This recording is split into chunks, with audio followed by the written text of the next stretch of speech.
Howdy readers and howdy film buffs. I'm Jason and this is Chapter and Verse. I've been away for a while, as you no doubt know if you follow my channel at all.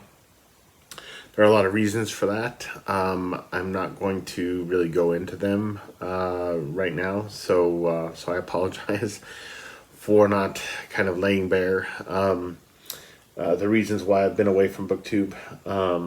But suffice it to say, I mean, yeah, it's not anything to do, I suppose with, anything going on with me per se, or, with my home life or my personal life or my work life or anything like that. It's really to do with the pandemic, and also with kind of a change in my attitude, I suppose, toward BookTube of late anyway.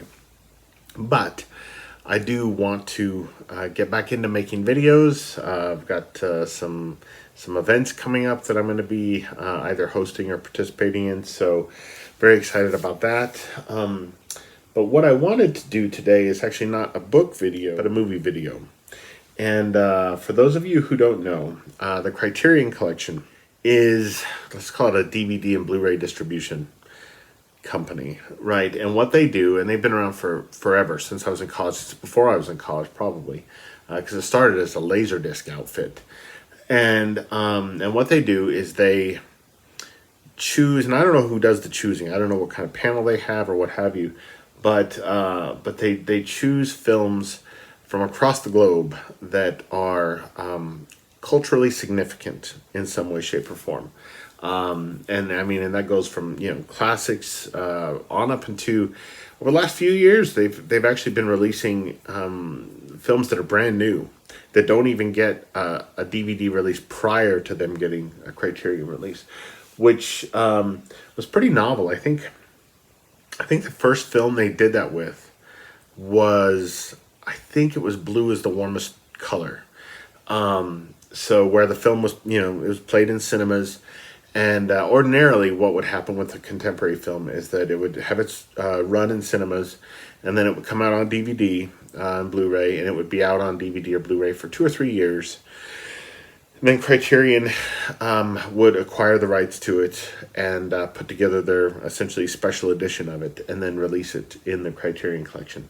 But with Blue is the Warmest Color, they actually started releasing films straight out of the gate. So their very first DVD or Blu-ray release was a Criterion release.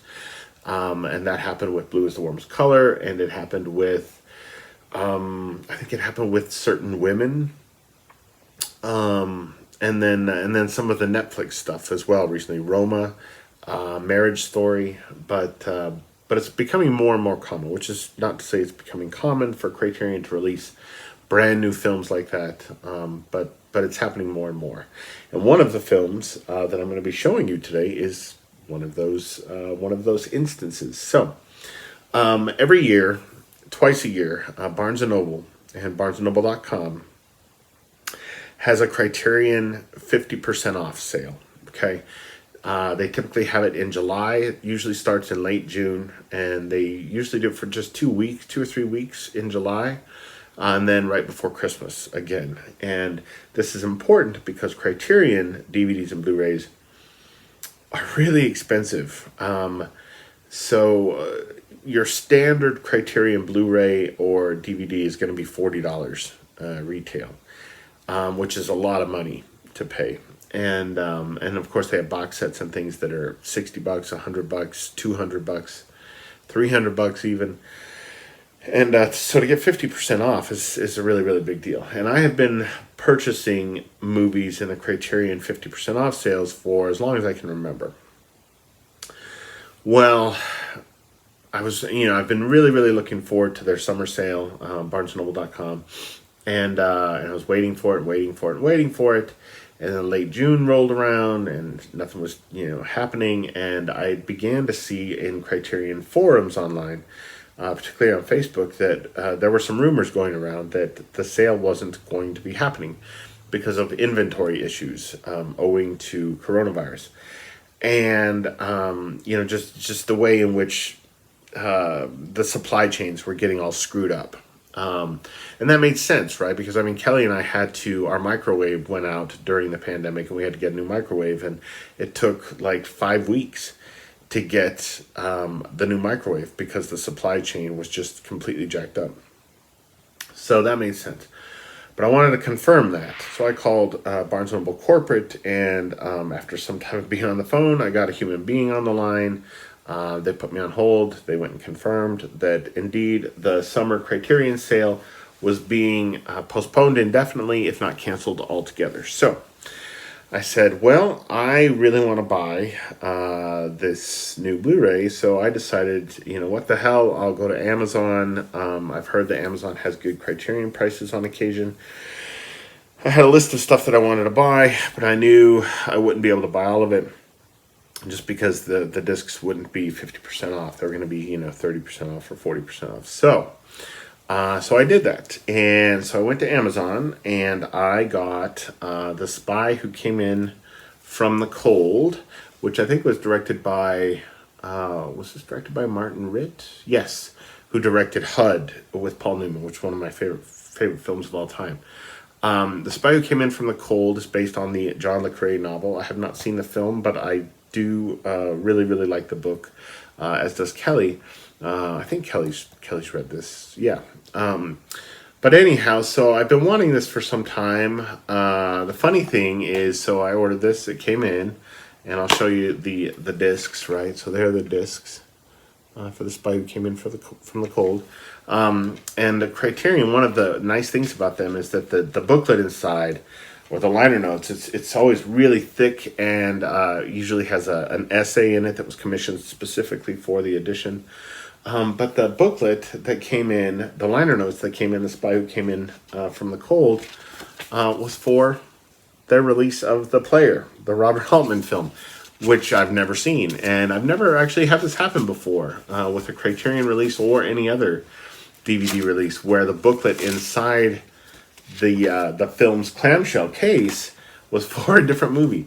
So I have been trying to get a hold of, his name's John Mulvaney, with the Criterion Collection, to have Criterion send me the appropriate book. But I don't know what's going on. I've emailed him multiple times. I haven't heard anything back. I've emailed other people in the organization. Haven't heard anything back.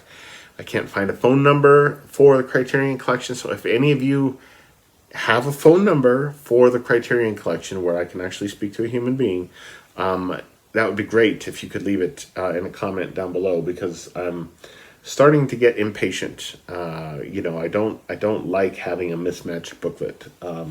But yeah, so that's The Spy Who Came In From the Cold, which stars Richard Burton and Claire Bloom, and it's supposed to be fabulous. So the next thing that I purchased, I got because I just recently saw the remake of it, and I had never heard of the original. I had never heard of the remake. My friend Ben chose the remake for us to watch one week, and we talked about it on Zoom that weekend, and it was marvelous. And the remake was called Harakiri: Death of a Samurai, and it was directed by Takashi Miike. The original, which is supposed to be even better, which is saying quite a lot because that was a really good movie. The original is just Harakiri, and it is directed by Masaki Kobayashi.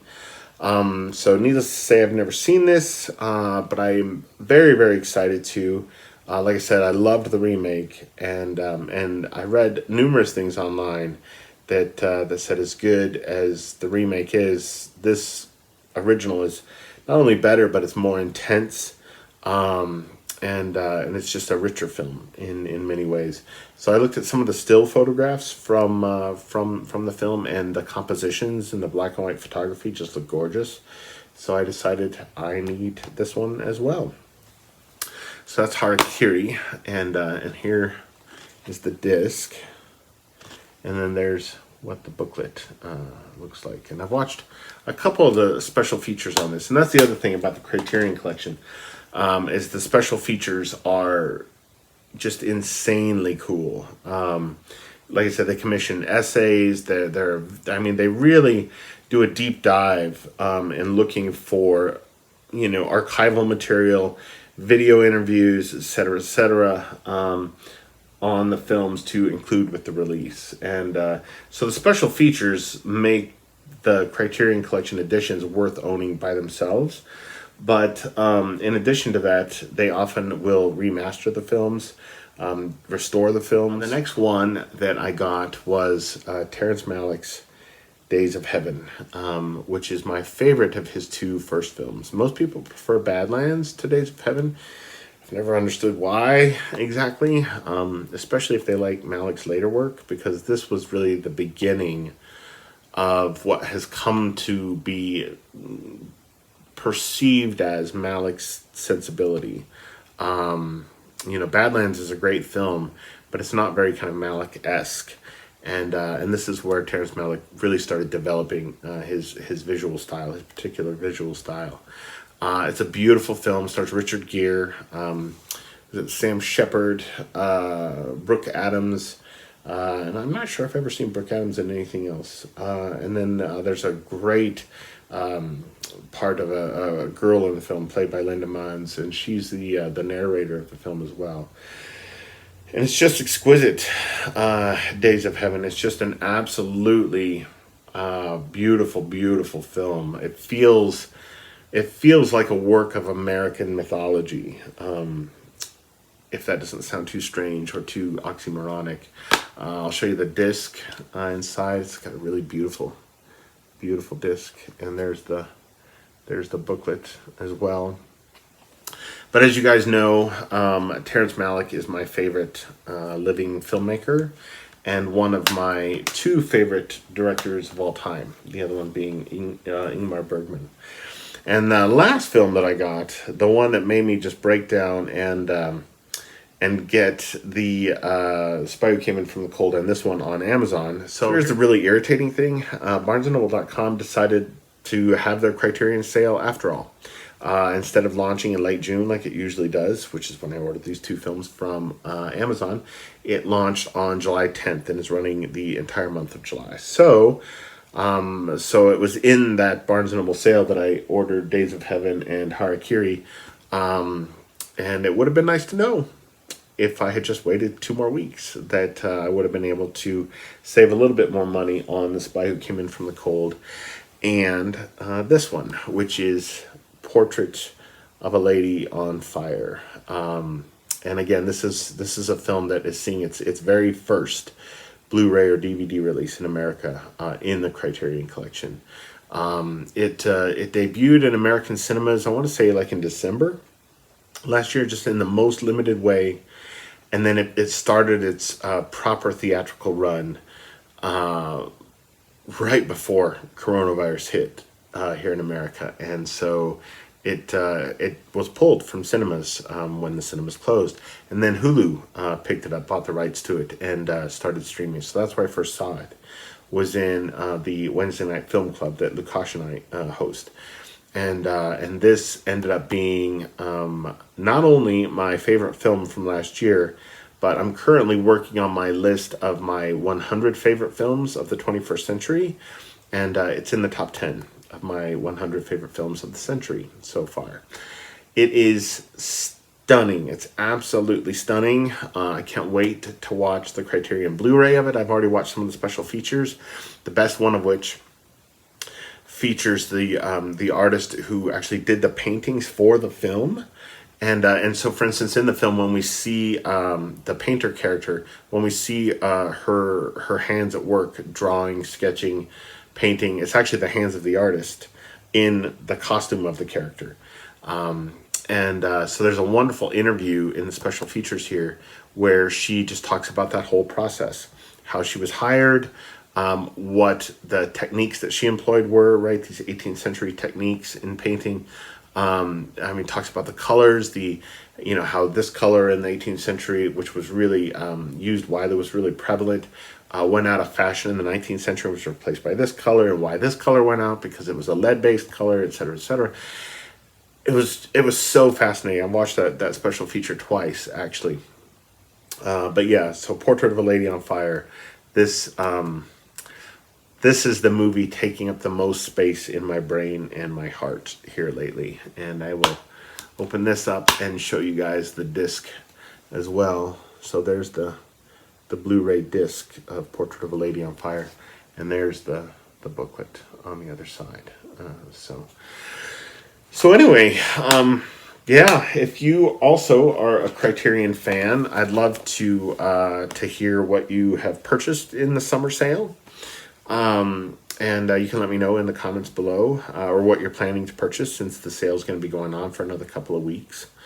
And I hope to see you guys again very soon. I'm planning a Jane Austen July video of a kind for next weekend. So fingers crossed that I'll get my notes done for that, and I'll feel good enough about hopping on again and turning on the camera and talking about Emma Woodhouse and Mr. Knightley a little bit next week. So I hope you guys are all doing well. I hope you're weathering the pandemic as well as it can be. And especially here in the States, where it's just, it's going fucking crazy right now. Yeah, it seems every day in the world, things make less and less sense, which, even a year ago you wouldn't have thought possible, but that turns out to be the case. So anyway, that's my little summer 2020 Criterion haul. And yeah, I will see you guys again very soon. Adios.